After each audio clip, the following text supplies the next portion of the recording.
అయినటువంటి John Wesley గారు కూడా మనతో జాయిన్ అయిపోతారు.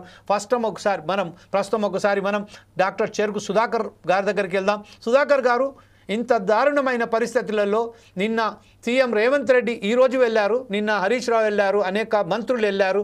ఈరోజు సీఎం రేవంత్ రెడ్డితో సహా పొంగులేటి శ్రీనివాసరెడ్డి గారు, అలాగే వివేక్ గారు, అలాగే పొన్నం ప్రభాకర్ గారు, వీరందరూ అక్కడికి వెళ్తున్నారు. జగ్గారెడ్డి గారు, వీరందరికీ వెళ్ళి అక్కడ పరిశీలన చేయడానికి వెళ్తున్నారు. వెళ్తే దీనికి సంబంధించిన పరిష్కార మార్గం దొరికేనా? ఈ పరిష్కార మార్గానికి ఎందుకు వెతుకుతలేం? ఈ విషయంపై మీరు ఎలా విశ్లేషిస్తారండి?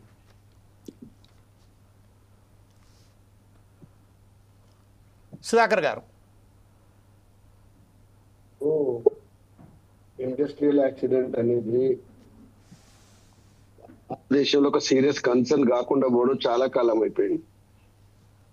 అది స్థల కాలమాన ప్రకారం, ప్రాంతాల ప్రకారం కాకుండా దేశంలో చాలా సందర్భాలు, ప్రపంచవ్యాప్తంగా కూడా ఇండస్ట్రియల్ యాక్సిడెంట్ అనేదాన్ని వాళ్ళ కర్మ వాళ్ళు వచ్చేదో సావడానికి వచ్చింది అనేటువంటి యాటిట్యూడ్, గ్లోబలైజేషన్ అనుకోండి, అంత ముందు అనుకోండి, యాటిట్యూడ్ ఉంది. తెలంగాణకు సంబంధించి ఒక్క ఇండస్ట్రియల్ యాక్సిడెంట్, రియాక్టర్ పేలి ఈ రోజు పాశమైలారం జరిగింది అయితే సరే అనుకోకుండా జరిగింది, మీరు మాత్రం ఏం చేస్తారండి ఆ ప్లేస్ లో ఉండి అని చెప్పేసి ప్రశ్నించే వాళ్ళు చాలా మంది ఉంటారు. మానవ తప్పిదాలు ఉంటాయి కదా అనేటోళ్ళు ఉంటారు.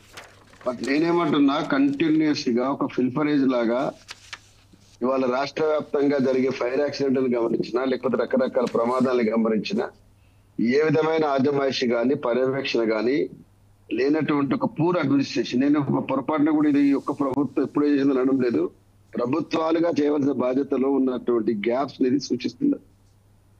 కొత్తగా వచ్చినటువంటి రాష్ట్రంలో ఇండస్ట్రియలైజేషన్ లో కూడా ఎక్కడ కూడా గ్యాప్స్ ఉండొద్దని చెప్పి ఒక సీరియస్ కన్సర్న్ తోటి కొన్ని ప్రయత్నాలు మొదలు పెట్టినప్పటికీ కూడా అవి అదే మొమెంటం తోటి, అదే గ్రావిటీ తోటి చేయగలిగి ఉంటే తప్పకుండా మార్పు వచ్చేది. ఇండస్ట్రియల్ కారిడార్ గా ఉన్నటువంటి చాలా ప్రాంతాల్లో ఇప్పుడు ఈ గ్యాప్స్ అట్లనే ఉన్నాయి.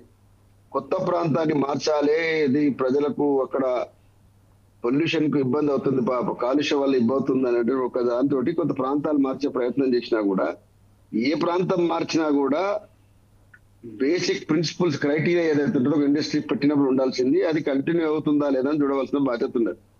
ఇప్పుడు రకరకాల స్థాయిల్లో ఉంటాయి. అంటే ఇప్పుడు పాశమైలారమే కానివ్వండి, చాలా ప్రాంతాల్లో ఇండస్ట్రీ కానివ్వండి, అది వదిలిపెట్టేటువంటి కాలుష్యాల పరిణామం ఎంత, భూమిలోకి సాయిల్ చేసేటువంటి కాలుష్యాలు ఏమిటి, లోపల ఇన్సైడ్ లోపల ఫైర్ ప్రూఫ్ ఫెసిలిటీస్ ఏమున్నవి, ఆ తర్వాత ఆధునీకరించినటువంటి సిస్టమ్ ఏమున్నది, ఇన్హలేషన్ యాక్సిడెంట్ కనుక ఏమన్నా అయ్యేది ఉంటే వాళ్ళకు బేసిక్ గా రెస్పిరేటర్స్ ఏమన్నా ఇవ్వగలుగుతున్నామా, ఇవన్నీ కూడా ఉంటాయి. ధూళిపోకుండా ఇవ్వగలుగుతుంది, ఇవన్నీ కూడా చాలా స్టాండర్డ్ రెగ్యులర్. ఇవన్నీ కూడా అంటే నేను దురదృష్టం ఏంటంటే, నేను చాలా సందర్భాల్లో గమనించిన ఇండస్ట్రియల్ సైడ్ ఎవరైనా అధికారి కనుక ఉద్యోగం వస్తే, లేదా ఇండస్ట్రియల్ సైడ్ ఒక శాసనసభ్యుడికి మంత్రి పదవి వస్తే, లేదా కేంద్రంలో ఎంపీకి కేంద్ర మంత్రి వస్తే, అది సోర్స్ ఆఫ్ ఇన్కమ్ గా చాలా లూక్రేటివ్, చాలా అట్రాక్టివ్, ఆర్థికంగా చాలా మంచి ఎక్కువ రెన్యుమరేషన్ ఇచ్చేటువంటి పేరే వచ్చింది తప్ప చాలా బాధ్యత పెరిగింది నా మీద. గతం కంటే నేను ఈ విషయాల్లో కూడా జాగ్రత్త తీసుకొని రిజల్ట్ చూపెట్టాలనేటువంటి యాటిట్యూడ్ ఉంటే కనుక ఇట్లా జరగదు. ఇప్పుడు ఈ రాష్ట్రంలో వచ్చినటువంటి ప్రభుత్వం గతం కంటే కూడా చాలా సీరియస్ గా రెస్పాండ్ అయ్యి ఉంటే, గతం కంటే మేము చాలా పని చేసినామని చెప్పుకోవడానికి ఉండేది. కానీ ఇప్పుడు విమర్శ ఎక్కడ వెతుక్కుంటుంది అంటే, అన్ని రంగాల్లో కూడా ఒక గ్యాప్ ఏదైతే ఉన్నదో, అసలు వీళ్ళు పాలన ఎడల సీరియస్నెస్ కలిగి ఉన్నారా, ప్రజల ఎడలకు సీరియస్ కన్సర్న్ కలిగి ఉన్నటువంటి డౌట్స్ లేవనెస్తున్నటువంటి వాతావరణం అయితే కనపడతా ఉన్నారు. నిన్న జరిగిన ఇన్సిడెంట్, ముందు జరిగిన ఇన్సిడెంట్ కూడా మనం గమనించినట్టయితే, పర్టికులర్లీ పాశమైలారంలో ఇది మొదటిది కాదు, చివరిది కాదు, ఎన్నోసార్లు చాలా సందర్భంలో జరిగింది. ఇక మంచిగా మనము పొయిటిక్ లాంగ్వేజ్ లో మాట్లాడుకోవాలంటే అది పాశమైలారమో యమపాశమైలారమో కూడా అర్థం కాని పరిస్థితి వచ్చేసి, అదే యమపాశమైలారం అయిపోయింది, లాస్ట్ పాశమైలారం కాకుండా. అందుకోసమని సోదరులు డిస్కషన్లు ఎవరున్నా సరే మనందరం కూడా ఏకాభిప్రాయంతో ప్రభుత్వానికి గుర్తు చేయవలసింది ఏంటంటే, వ్యక్తులుగా మనకు ఉన్నటువంటి కన్సర్న్ ని మాత్రమే దీంట్లో చూపెడుతున్నాము. అదే విధంగా యాజమాన్యం కూడా ఒక కన్సర్న్ తోటి ప్రసారం చేస్తున్నాం తప్ప, ఇందులో నిన్న మొన్న పనికిరాని డిస్కషన్స్ పెట్టి, తమ్మునైళ్లు పెట్టి, తెలంగాణలో ప్రజల ఆగ్రహానికి గురైనటువంటి కొన్ని ఛానల్ లెక్కన పనికిరాని పనులు చేసే పనులు వాళ్ళు లేరు అనే సంగతి కూడా మనం చెప్పాలి. ఎందుకంటే మనము ఏది చూపెట్టినా కూడా ఒక కన్స్ట్రక్టివ్ క్రిటిసిజం ఎక్కడ రావాలి, ఎగ్జాక్ట్లీ. పాలకులు సరిదిద్దుకోవడానికి అవసరం రావాలి, యజమానులు కూడా అది రావాలి. సో ఆ కన్సర్న్ చాలా ఇంపార్టెంట్ అని చెప్పి భావిస్తా ఉన్నా.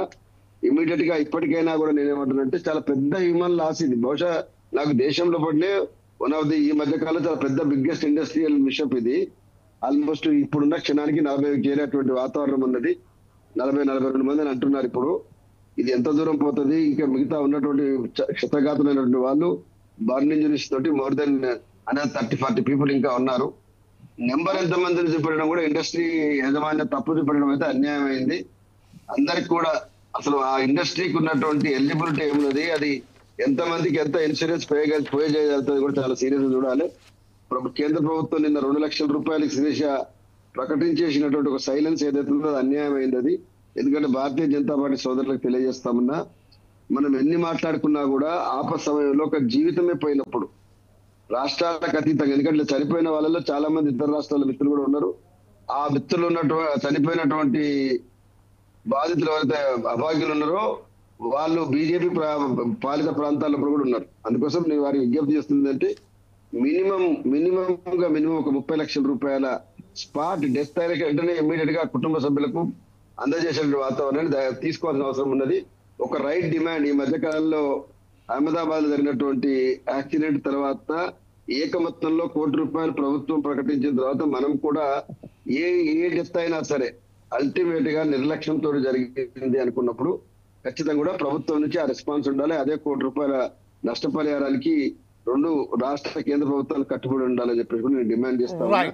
ఇమీడియట్ గా ఇట్లాంటి ఇండస్ట్రీ, ఇదే టైప్ ఆఫ్ ఇండస్ట్రీస్ ఏమేమి ఉన్నాయో, రియాక్టర్స్ పేలిపోయే ప్రమాదం ఉన్న అన్నిటి దగ్గర మోడర్న్ అప్డేటెడ్ గైడ్ లైన్స్ ప్రకారం ఏం చేయాలో అవి చేయాల్సిన అవసరం ఉన్నది. ఫైర్ సేఫ్టీ ఇంప్రూవ్ చేయాల్సిన అవసరం ఉన్నది. డ్రోన్లు వచ్చినాయండి, పెద్ద ఫైర్ బాల్ సిస్టమ్ వచ్చింది, ఎక్స్టింగ్విషర్స్ వచ్చినాయి, చాలా అడ్వాన్స్మెంట్స్ వచ్చినాయి. మనం అసలు ఇంకా ఎంత ముతకగా ఉన్నామంటే 30 ఏళ్ల కింద 40 కింద ఉన్నటువంటి ఇండస్ట్రియల్ సేఫ్టీలో ఉన్నాం. మనము ప్రొడక్షన్ ఏమో అంతర్జాతీయ మార్కెట్ లోపల కెమికల్, మన ఫార్మా ఇండస్ట్రీలో అమెరికాలో ఉన్న కంపెనీలతో పోటీ పడతా ఉంటది. ఇండస్ట్రియల్ సేఫ్టీకి వచ్చేసరికి ఏమో దేశ స్వాతంత్రానికి ఎప్పుడు వచ్చిందో ఆ టైప్ లో కూడా ఉంటది. ఎట్లా సాధ్యమే చెప్పండి? ఎట్లా పరిష్కరిస్తారు?